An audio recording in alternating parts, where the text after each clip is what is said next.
दोस्तों, आप सभी ने यह सुना ही होगा, मनुष्य को उसके अच्छे बुरे कर्मों का फल भोगना पड़ता है।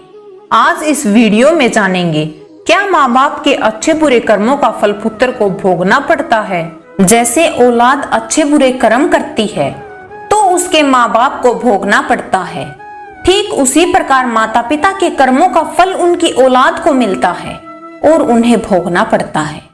आज की वीडियो महत्वपूर्ण और ध्यानवर्धक होने वाली है, तो कृपया वीडियो में अंत तक जरूर बने रहें। तो चलिए कहानी प्रारंभ करें। एक समय की बात है, एक महान तपस्वी अपने आश्रम में रहता था। एक दिन उसकी पत्नी ने पूछा, स्वामी, क्या माता पिता के अच्छे बुरे कर्मों का फल उनकी संतान को भोगना पड़ता है? तभी महात्मा ने कहा, हे देवी, माता पिता के अच्छे और बुरे कर्मों का फल उनकी संतान को अवश्य ही भोगना पड़ता है। आज मैं आपको एक प्राचीन कथा सुनाता हूँ। कहते हैं, हे देवी, प्राचीन समय की बात है, एक गांव में एक गरीब आदमी रहता था। वह बहुत ही गरीब था, किसी तरह से मेहनत मजदूरी करके अपने घर का पालन पोषण करता था। उसे मजदूरी में दिन भर काम करने के बाद 50 रुपए मिलते थे। उसमें से वह 25 रुपए रोज आना दान करता था। 25 रुपए में अपने परिवार का पालन पोषण करता। इस प्रकार कुछ समय बीतने के बाद उस परिवार में एक लड़के का जन्म हुआ और उनके घर खुशहाली आई। लेकिन धीरे धीरे जब वह बड़ा हुआ तो उनके पालन पोषण में समस्या होने लगी। इधर दिन प्रतिदिन महंगाई बढ़ती जा रही थी। कुछ साल बीतने पर बच्चा समझने के लायक हुआ और वह अपने पिता से कहता है, पिताजी, आपको 50 रुपए ही मिलते हैं, इसमें से आप 25 रुपए दान कर देते हैं। 25 रुपए में हम अपना गुजारा कैसे कर पाएंगे?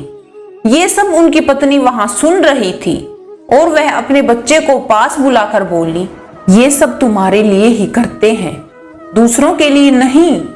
लेकिन बच्चा मंदबुद्धि में था, वह यह बात नहीं समझ पाया और उस बच्चे का पिता उठकर काम पर चला गया।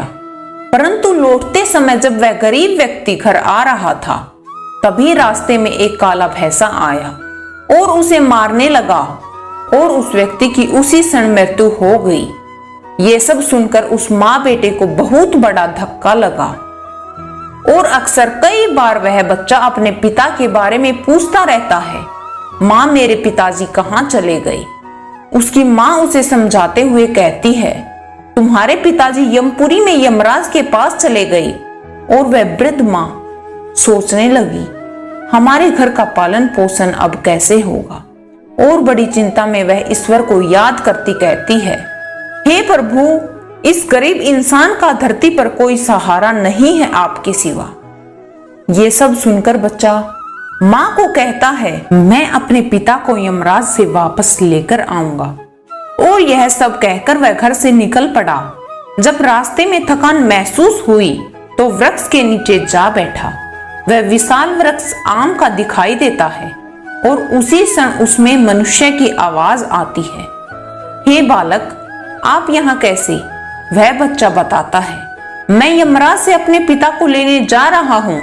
तभी वह वृक्ष कहता है, यमराज से मेरे बारे में ये भी पूछना, कोई भी पत्ता जमीन पर क्यों नहीं गिरता और ना ही मेरी डालियां सूखती हैं। मैं कितने वर्षों तक यहाँ और खड़ा रहूंगा? मैंने अपने पूर्व जन्मों में ऐसा कौन सा पाप किया था जिस कारण से मुझे इस योनि से मुक्ति नहीं मिल पा रही? इसका कौन सा कारण है?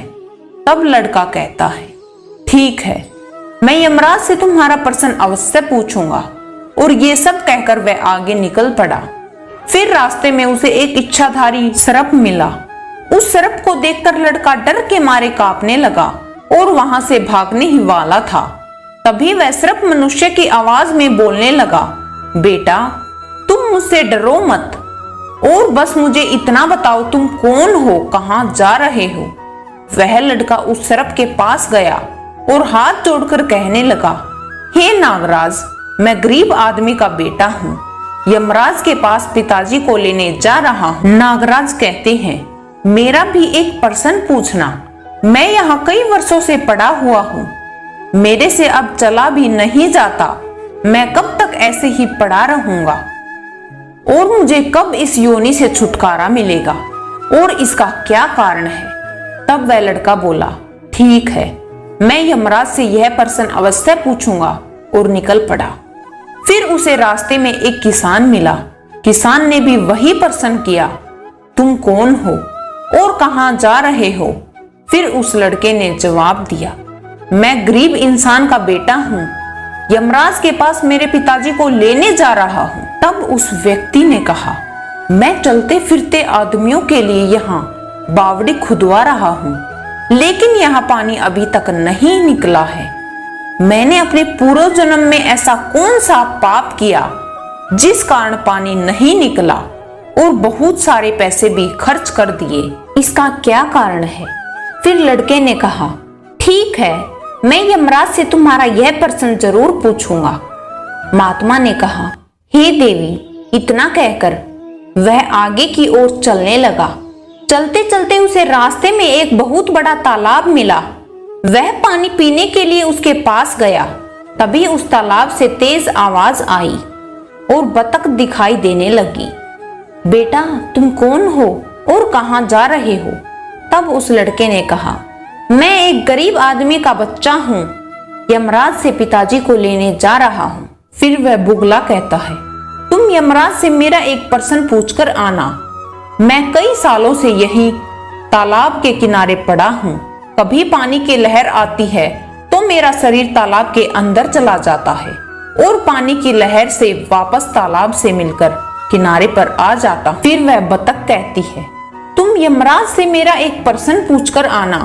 मैं कई सालों से इस तालाब में भटक रही हूँ। मेरी 7 पीढ़ियां गुजर गई हैं, परंतु मैं अभी तक इसी तालाब में रह रही हूँ। मैंने अपने पूर्व जन्म में कौन सा ऐसा पाप किया था जिसके कारण मुझे इस योनि से मुक्ति नहीं मिल पा रही। तब उस लड़के ने कहा, ठीक है, मैं यमराज से तुम्हारा यह प्रश्न पूछकर आऊंगा।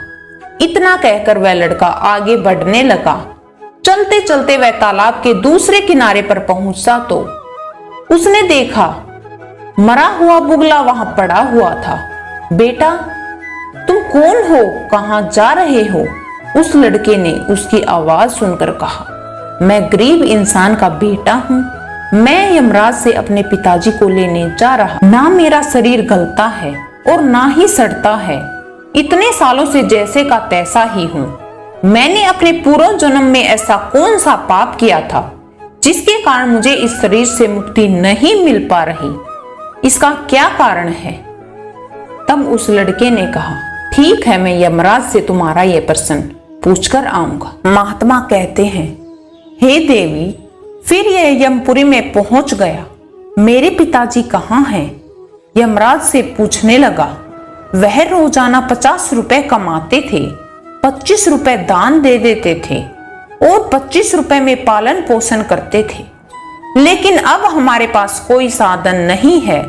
हमारा पेट भरने के लिए जल्दी आप उन्हें मेरे साथ हमारे घर भेज दीजिए। फिर यमराज ने कहा, ठीक है, मैं तुम्हारे पिताजी को घर भेज दूंगा। पहले तुम यहाँ पर बैठो और भोजन करो। फिर पूछा, तुम्हें और क्या चाहिए। फिर उस लड़के को रास्ते में जो जो मिले सबके प्रश्न पूछता गया। यमराज ने सभी के प्रश्नों का उत्तर दिया और कहा, जाते समय उन सबको उत्तर बताते जाना। फिर यमराज ने कहा, बेटा, तुम अपने घर जाओ, तुम्हारी माँ तुम्हारा इंतजार कर रही है। तुम्हारे पिताजी घर पहुंच जाएंगे। फिर वह लड़का यमराज को प्रणाम करके वापस घर के लिए निकल पड़ा। चलते चलते उसे सबसे पहले बगुला मिला और बगुले को उत्तर देते हुए कहा, यमराज ने बताया है तुम पहले बड़े विद्वान थे, तुमने किसी को भी अपना ज्ञान नहीं बताया। अब मर गए हो, वह ज्ञान तुम्हारे अंदर ही खोल रहा है। जब तक तुम अपना ज्ञान किसी को नहीं बताओगे तुम्हारी आत्मा को शांति नहीं मिलेगी। महात्मा ने कहा, हे देवी। फिर मरे बगुले ने कहा, हे बेटा, अब मेरे पास ज्ञान लेने कौन आएगा, तुम मेरा ज्ञान ले लो। फिर उस बगुले ने लड़के को जितना भी ज्ञान था सारा दे दिया। ज्ञान देने के बाद तुरंत ही उसकी आत्मा को मोक्ष की प्राप्ति हुई। फिर वह चल पड़ा और उसे रास्ते में बतख मिली। उसने बतख से उत्तर बताते हुए कहा, यमराज ने बताया है तुम्हारे अंदर अमृत है। जब तक तुम इस अमृत को किसी को नहीं दोगी तब तक तुम ऐसे ही व्याकुल रहोगी। बतख ने कहा, बेटा अब कौन मिलेगा मुझे, तुम ही मेरा अमृत ले लो। फिर बतख ने अपना अमृत दे दिया। फिर उस बतख की आत्मा को मोक्ष की प्राप्ति हुई। फिर उसे आगे बढ़ते हुए किसान मिला। उसने किसान से उत्तर बताते हुए कहा, यमराज ने बताया है तुम्हारे घर में कुंवारी कन्या है, जवान बैठी है। जब तक आप उस लड़की का विवाह नहीं करोगे, कन्यादान नहीं करोगे, तब तक इस बावड़ी में पानी नहीं निकलेगा। जो तुम्हारा कर्म है उसे पूरा करो। जो ईश्वर ने तुम्हें तात्पर्य सौंप दिया उस पर ध्यान दो। पहले आप कन्यादान करो, उसके बाद इस बावड़ी को खुदवाओ। फिर उस किसान ने उसी लड़के से उस कन्या का विवाह कर दिया।